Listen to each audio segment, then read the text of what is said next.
On a dépensé plus de 2 millions d'euros sur le tunnel Challenge 5 jours. Et dans cette vidéo, je vais vous partager tout ce que j'ai appris. C'est le fruit du coup de la gestion de mes clients, d'une vingtaine d'audits que j'ai pu réaliser depuis le début de l'année et de toutes les discussions en off que j'ai eues avec des fondateurs d'agences qui m'a permis d'avoir des avis complémentaires aux miens et du coup d'avoir des certitudes sur certains sujets. Donc dans cette vidéo, il ne va pas y avoir de la technique. Je ne vais pas vous expliquer comment scaler un compte méta.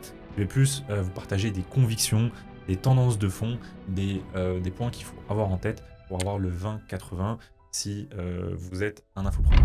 Premier point, le jour 1, c'est 80% de la performance. Le J1, c'est pas un live comme les autres, c'est le jour où on va avoir le maximum de personnes. Et en gros, il y a 2 points clés. Déjà, c'est le jour où on va avoir le plus de rendez-vous qui sont bookés.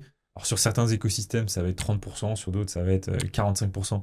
Des rendez-vous qui sont réservés, donc c'est énorme l'impact en termes de rendez-vous, mais l'impact encore plus important, c'est que c'est le J1 qui va faire que les gens regardent les 4 prochains jours ou pas. Et je peux vous dire que j'en ai vu des challenges qui sont bons, mais un jour 1 compliqué, pour telle et telle raison, il y a eu un bug technique, l'infopreneur n'était pas à fond, il était déçu par rapport au nombre de participants qu'il y avait, etc. dans sa perception. Et du coup, ici, la leçon, elle est assez simple, c'est si vous devez faire un 20-80, il est sur le jour 1. C'est beaucoup plus de temps sur le jour 1 que sur les jours de 2 à 5. Le deuxième point, c'est l'évolution du contenu. On a vraiment une différence fondamentale, et là, récemment, j'ai audité un challenge qui a eu beaucoup de succès début 2024, et je l'ai lu, et c'est quasiment un peu un condensé de toutes les pratiques qui ne marchent plus aujourd'hui. Il y avait typiquement le jour 1 que du mindset, il n'y avait aucun partage concret, il n'y avait pas assez de témoignages, on ne montrait pas les coachs, etc., etc. Le contenu, il évolue très rapidement et là-dessus, il faut être assez agile, tester des choses et il faut voir comment le public réagit. Encore une fois, là-dessus, ce qui est important, c'est que pour évoluer sur le contenu, il faut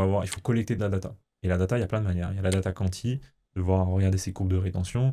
Et puis il y a la data quali, c'est-à-dire regarder ce qui se dit dans les commentaires, ce qui se dit dans les appels de vente, etc.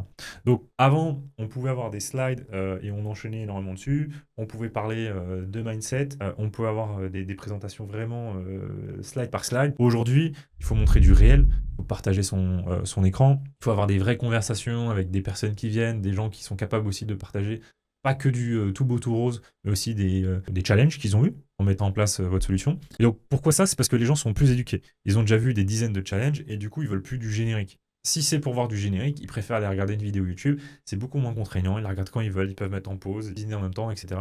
Contrairement à un challenge. La leçon ici, c'est le marché, comment il évolue. Il veut beaucoup moins de mindset, il veut beaucoup plus de concret. Et aujourd'hui, la compétition que vous avez pour moi sur un challenge, c'est le contenu YouTube. Dites-vous aujourd'hui l'évolution du contenu YouTube, en quoi je peux proposer une expérience qui est différente de regarder une vidéo YouTube sur ma thématique. Donc si je fais un challenge sur l'e-commerce, qu'est-ce que je peux apporter de différent d'une vidéo de 2 heures sur le sujet? Troisième point sur la data. On est passé de l'intuition au pilotage millimétré. Historiquement, l'infopreneuriat, ça a un peu toujours été freestyle. Non pas qu'il n'y a pas des logiques héroïstes, mais c'est des logiques héroïstes qui sont simplifiées et qui sont vraiment à court terme.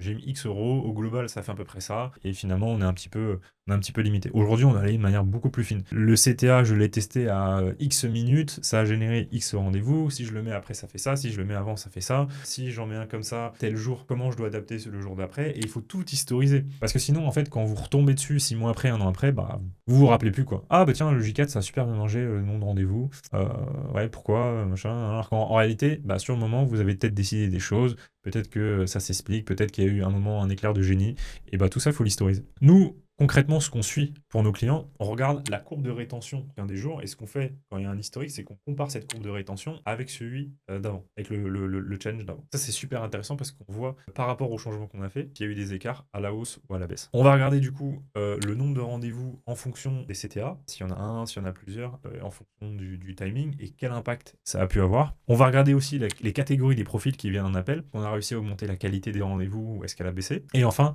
on va regarder la rentabilité canal par canal. Pas une vision macro qui peut vraiment fausser et vous faire prendre les mauvaises décisions. Et je peux donner un exemple très clair là-dessus. C'est un tunnel que j'auditais où on avait un ROS, je vais donner des chiffres approximatifs, mais pour que vous compreniez, il y avait un ROS de 4 sur Meta et un ROS de 3 sur YouTube, et on gardait la même allocation de budget. C'est-à-dire, il y avait, imaginons par exemple 50% sur Meta et 50% sur YouTube. En fait, avec un écart de 1 et cette allocation-là, il y a beaucoup d'argent qui est perdu. En réalité, il faudrait peut-être faire 75% sur Meta et 25% sur YouTube pour que les ROS reviennent un petit peu à l'équilibre. Parce que qu'est-ce qui va se passer, c'est que si on baisse le budget sur YouTube, ça va potentiellement baisser un petit peu les CPL et donc et permettre d'aller chercher des cibles un peu plus chaudes et du coup venir rééquilibrer. Mais au global, on vient vraiment améliorer la performance. Donc là-dessus, la leçon, c'est l'intuition, c'est bien. Et moi, c'est quelque chose sur lequel je suis pas opposé. Je pense que c'est très important de travailler sur l'intuition et puis sa compréhension de la data, etc. Il faut rester connecté à ça. Il faut vraiment maintenant la coupler à de la data très fine. Et il faut vraiment avoir les deux. On peut plus se permettre d'avoir que l'intuition pour pouvoir scaler sérieusement. Le quatrième point, et on va revenir un peu plus sur la partie publicitaire, c'est que les CPL vont augmenter pour tout le monde. Vraiment pour tout le monde.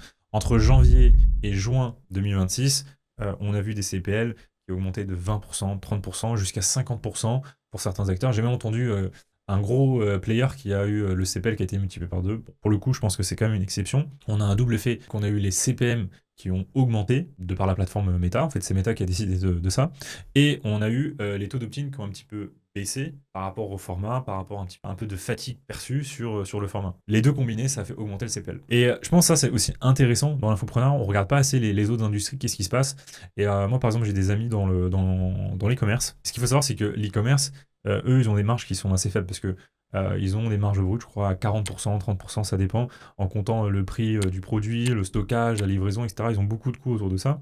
Et du coup, eux, les coûts marketing, ils n'ont pas la même profondeur que sur un accompagnement en ligne, etc. Et eux aussi, ils ont ce sujet sur les CPM qui ont augmenté, les coûts d'acquisition qui ont augmenté, ce qui a fait que ça a tué énormément de petits e-commerçants qui n'avaient pas des marges suffisamment importantes, des marges suffisamment élevées. Donc, il n'y a pas que l'infoprenariat qui subit ça. Pour moi, ma conviction là-dessus, c'est que les CPM, les CPL vont continuer d'augmenter jusqu'à ce qu'on arrive au point de bascule.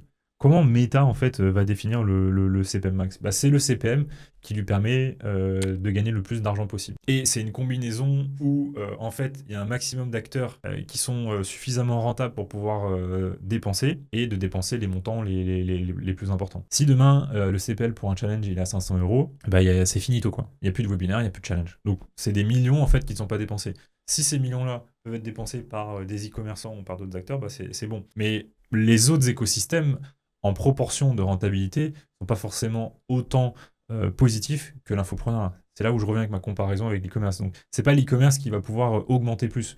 Sachant que sur les autres business, start-up, e-commerce, les levées de fonds, etc., tout ça c'est terminé. Donc, ça va se tasser leurs investissements. Donc, à un moment, quand même, il va y avoir une bascule où certains acteurs ne pourront plus augmenter. Donc, il y a un plafond naturel qui va être atteint. Par contre, moi, je pense, et on verra, on pourra regarder, d'ici un an, les CPL seront peut-être à 50 €.